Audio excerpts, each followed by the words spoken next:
Mzima. Unaendeleaje? Za kupotea. Uko hapa umesafiri. Kweli? Sijakuona muda tangia mwaka uanze sijakuona. Na hata uji kuja kuniungisha biashara hapa. Shughuli sisi tunahangaika huko.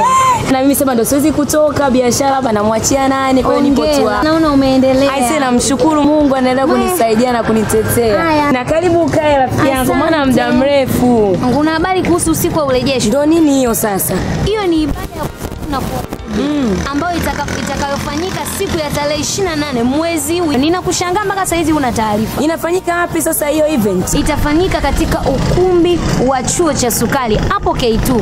Jitahidi ufike. Ni usiku huo mmoja tu ambao Mungu amejipanga kurejeshea watu hatima zao. Usikose, ninakushauri maana mambo yatakuwa ni mazuri. Waimbaji wakubwa watakuwepo. Atakuwepo Elikana Mbuya.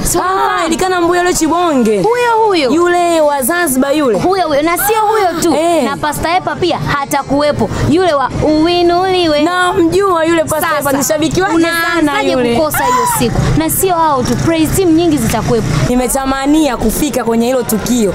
Nitafunga biashara yangu na nitahudhuria katika hiyo event. Nitawalika watu na tutafika na tutamsifu Bwana na tutamtukuza Mungu. Hakika hii si ya kukosa. Hawakujui usiwasikilize.